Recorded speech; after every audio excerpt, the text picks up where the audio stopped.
Take a leap of faith.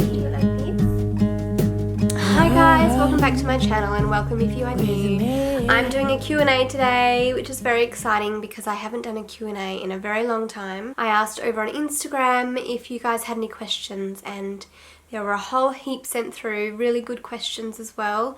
So I hope you will find this video informative, I guess, and I hope I will answer all of your questions. If I did miss your question or if you think of another question, please leave it down below. I said ask me anything, so the questions do vary and they're not in any particular order, just as they were received. Alrighty, so first question is, how do you feel? You could be a beautiful mother soon. For those of you who are new and this is the first video of mine you are watching, we did an embryo transfer to my beautiful friend and gestational surrogate a few days ago, and we are in the wait. So we are waiting to find out whether the embryo implanted and whether she is pregnant. So since the transfer, I have felt like I'm on a bit of a cloud and I haven't been wanting to come down from that cloud. I have in the last couple of days had little fears creep their way in, which is totally normal given the situation. I'm a mother to angels, I've had multiple miscarriages, and we are just really hopeful in this process that this is our time. Next question is, how many rounds of IVF have you gone through? So we've had 5 embryo transfers, including the one we did a few days ago, and 5 egg retrievals. So some people might classify that as 10 rounds of IVF. People classify rounds in different ways. For a long time I classified rounds as egg retrievals. If you're including all of the embryo transfers and the egg retrievals, I've done 10 rounds of IVF. If you had to express the years of your TTC journey in 5 words, what would they be? I would say devastating, grueling, exhausting, expensive, heartbreaking. I'm pretty sure that's 5. They're all negative words. I would say, to add a 6th, hopeful.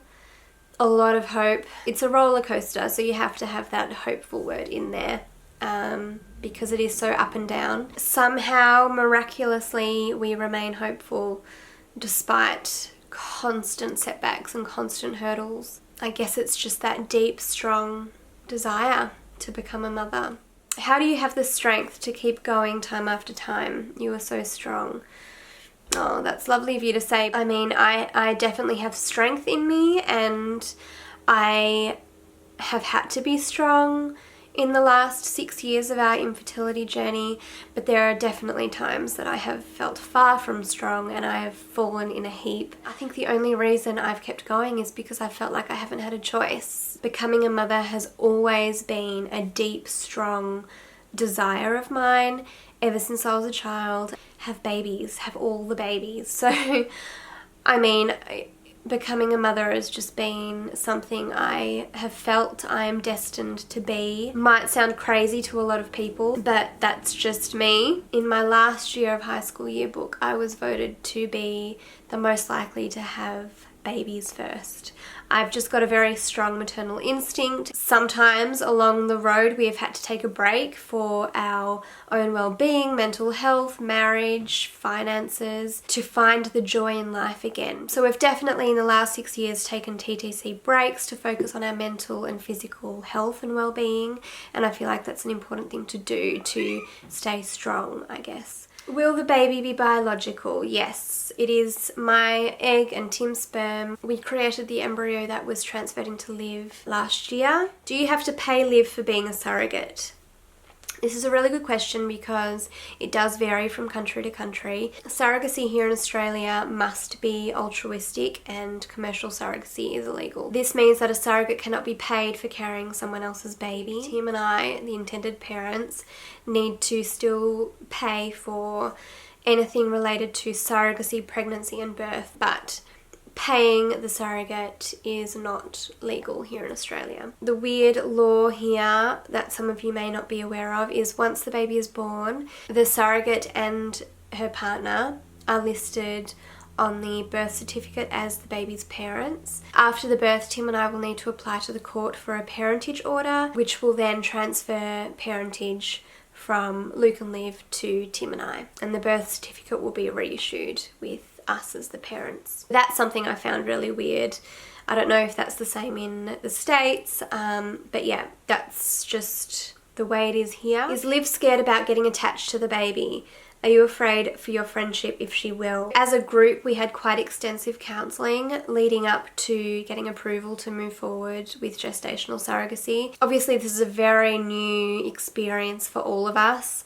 None of us have done this before, but we are very aware of the emotional challenges that may come for all of us. Our focus will always be on Liv's mental health, physical well-being, and we are going to be there for her throughout this whole process and post-birth once the baby's here. We live a couple of doors down, so we're so close to her. I feel like we communicate really well. We've been friends for 8 years. If she's feeling like she needs a cuddle with the baby in the middle of the night even, she's more than welcome to come over. She's of course going to have an emotional and physical bond with the baby, and without her we wouldn't be in this position. So she's going to continue to play a very big part in our lives and will play a very big part in our baby's life as well. How do you feel not being the one carrying your embryo? I mean, it's a process. It's been a process to get to this point, to even consider surrogacy and to wrap my head around actually doing surrogacy and moving forward with it. There was a grieving process that I went through that started a couple of years ago, if not maybe a bit longer. I haven't been pregnant myself since end of 2016, so 3.5 years. Like I said, we've been trying for 6 years. We are so ready to have our baby. We don't care at this point how he or she makes their way to us. We just are so ready to move on to the next chapter of parenthood and hold that baby we've been longing so long for. Like I said as well, it's all a very new experience, and there's going to be emotions that come up throughout the pregnancy. I'm sure I'll feel sadness at times that I'm not able to experience things like movement. At the end of the day, we're focusing on the end goal, and that's our baby being in our arms. That's all that matters at the end of the day. How many embryos do you still have frozen? So the embryo that we just transferred was from our most recent cycle, our 5th IVF cycle.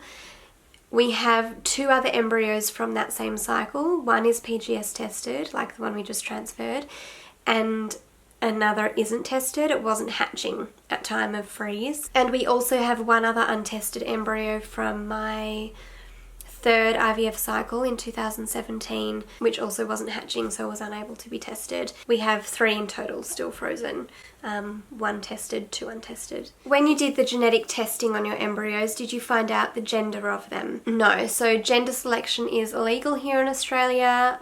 You're not able to choose which gender to transfer. My previous clinic I was at was able to tell me the gender of my embryo that failed to implant when I had a transfer in 2017. But when I asked my clinic after the transfer we just did, they said that they don't even have that information. So yeah, we do not know the gender of any of our embryos. Does Liv have to take any anti-rejection meds like organ recipients do, i.e. foreign DNA? No. So uteruses are designed very differently. If you do an organ transplant, you have to be an exact match, otherwise the body's going to reject that organ, tissue, or whatever. I'm definitely not a doctor. But the uterus is designed to accept embryos that don't have matching DNA, because the sperm in the embryo will always be foreign to the woman's body. The uterus is the one area in the body that actually rejects embryos that are too similar to the woman's DNA, which is our issue. Tim and I have a partial DQ alpha match gene. Because Tim and I share that DQ alpha gene, my body thinks that it's a form of self or cancer or something that shouldn't be there and kills the embryo, which is what's caused my elevated natural killer cell levels in my uterus. What is the cause of your infertility? Is it male factor? So I kind of just went into that. The first few years of our infertility journey, we were classified as unexplained infertility, which it is not a nice category to be put in. There's no such thing as unexplained infertility. There's always a reason, in my opinion. We discovered end of 2018 that Tim and I have the DQ alpha match. Some specialists believe in certain things and others don't, so it's a very difficult position to be in as a couple who are just looking for answers and are tired of constant failures. So for a long time we were unexplained. Tim's sperm analysis was perfect. Around the same time we found out about the DQ alpha match, we also found out that Tim has sperm DNA fragmentation. So we did kind of get answers in the end, but some specialists still don't believe their answers and think we're still unexplained. Yeah, it's a tricky one. It's an annoying place to be. In my eyes, we have alloimmune implantation dysfunction. For a long time, my doctor was saying it was bad luck for my miscarriages. I've had 6 miscarriages that I'm aware of. I'm sure there have been more. I've had a number of D&Cs, and one of them showed that the baby had triploid syndrome, so I know one of them wasn't chromosomally normal, but I don't have answers for the rest, and I'm assuming it's been my body rejecting them because I'm now practically immune from getting pregnant. As I said, I haven't been pregnant in over 3 years. My body is on the defense. Do you think LIT treatment is worth doing? Husband and I are a complete DQ alpha match and I'm nervous. I'm sorry to hear you're a full match and you're in this boat. It's, like I said, not a nice place to be in. For those of you who don't know, LIT stands for lymphocyte immunization therapy. Tim and I did it once. It's where they take the husband or partner's blood and spin it so they get the white blood cells, and then they inject the white blood cells under the skin of the woman's arm. It's to create antibodies to prevent the woman's body from rejecting the embryo. We did it at the beginning of 2018, and in the same month we were going to do an embryo transfer, we unexpectedly lost Tim's beautiful mum, so that shook our world completely. It was just bad timing, I think, to do the treatment, and we didn't do a transfer. We still have that embryo frozen. It's definitely worth getting second opinions because I know certain doctors believe in it and others don't. Will you and Liv be taking any pregnancy tests together, or will it interfere with the shots? So Liv had 3 pregnal injection shots. They were 1,500 units each. She had one shot 3 days post-ovulation, the second 6 days post-ovulation, and the third 9 days post-ovulation. So the third and last one was done on Wednesday. The pregnal is said to stay in your system for 3 to 4 days. So we are still undecided with the pregnancy testing and what we do because we don't want to get false positives from the pregnal. We may test the pregnal out, so we see the line disappear and then hopefully see a line get stronger, being the BFP, the positive pregnancy test. That's what we're hoping. Are you and Liv still able to see each other during this time? I would imagine it would be hard to be apart. Thankfully, given our very unique situation, we are still able to see each other, but we are keeping it very minimal. I am minding her children if she needs it. I'm providing that support for her, and all going well, Tim and I will be able to go to ultrasound appointments with her and obviously be there for the birth. How have you felt about the book sales since you launched? When I launched my children's book Little Dream at the end of last year, I honestly wasn't sure what to expect. I didn't know how many people would be interested and how many people would support, and I was blown away by the number of orders and the feedback that I received. And even though I've sold over 500 books, you'd probably be surprised that I haven't quite started making profit yet. Just been a passion project and a book that I wanted to be out there for this community, and it wasn't about making the money, it was just about creating a good book that had quality and love behind it. Creating a book like that just isn't a cheap process, so it cost what it cost, and I'm just happy with how it turned out and the end product, and so happy that people are moved when they read it. I obviously hope to sell more of them, especially now. I had planned on starting a part-time job this year, but with the coronavirus, no one's hiring, so I'm still thrilled when I see orders come through. Loving sending out orders. What's your favourite memory or moment as an author? I can think of many. I feel like my first favourite memory in the process was working with the illustrator of Little Dream. I'll leave a link to her Instagram below. I gave her a very detailed vision of what I wanted for each page, and seeing her create the illustrations that I had envisioned was really exciting and really special. I will film a video on the process of creating the book because I feel like a lot of you are interested. Obviously, holding the book in my hands for the first time when it was sent to me from the printer, it was a very special moment. Would Liv consider carrying another baby after this one? This is something we haven't talked about, and I'm not in any way thinking about that. I feel like we have been waiting so long for one baby, and it is still not guaranteed whether we will get that baby. So we are honestly just focusing on one step at a time. It's not something we've discussed. It's not something I would ever ask of her. I feel like it's not something she could even mention. Who knows what's going to happen? There's still a lot of hurdles. We're just so thankful for her that she is willing to help us in this way. She is an angel on earth. There is no doubt about it. She's also got 3 children of her own, and pregnancy's a lot. There are definitely no expectations, nothing. We are just so thankful that she's even doing this for us. How are you feeling your days staying calm in this gap between transfer and testing? The last couple of days I have been feeling a little more anxious about the idea of testing and the what ifs and those fears of it not working. So whenever I've been feeling those thoughts creep in, I have mixed up my headspace, stood up, gone to do something else. The last couple of days I've been spending a lot of time outside and filming, and I've been editing a video which I think will already be up before this one. So that always takes up a bit of time and is a nice distraction, a positive outlet, a creative outlet. Liv's children this week have started, well, 2 of her children have started term 2 homeschooling because the schools are closed. So that's been keeping her busy. She's still been able to have afternoon naps, which is really good. She's been feeling really tired. This 2-week wait is just agonizing. It's just hard. But we're coping as best we can. How is it different to when you were the one who was pupo? Pregnant until proven otherwise?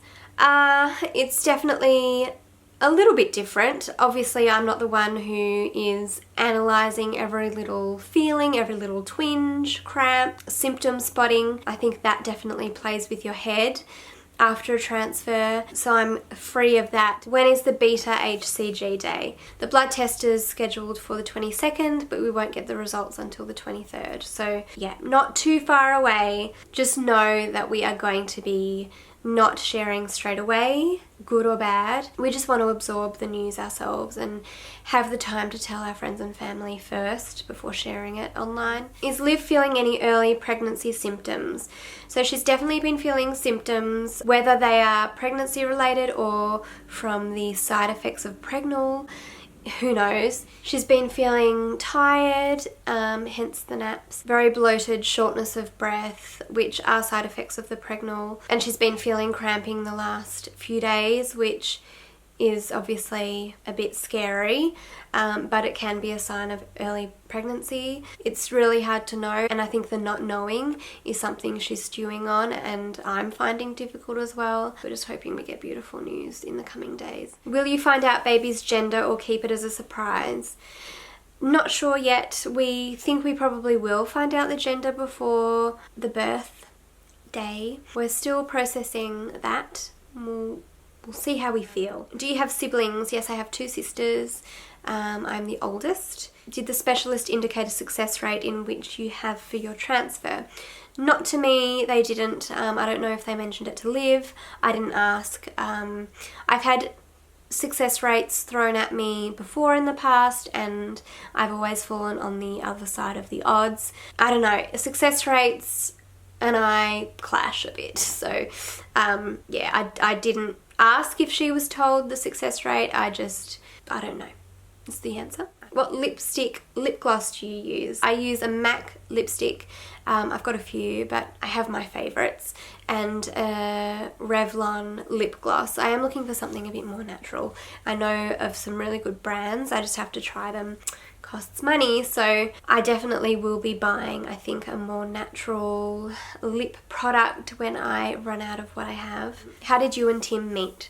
We met at work. I was 19 and we were working at the same cafe. 2007 it was, 13 years ago. Wow. Okay, so there are still a heap of questions and I've been filming for a very long time. I'm planning on visiting my dad today, so I need to cut it short here, but I will do a part 2 of this Q&A. Thank you for sending all of your questions through. Thank you for your continued prayers.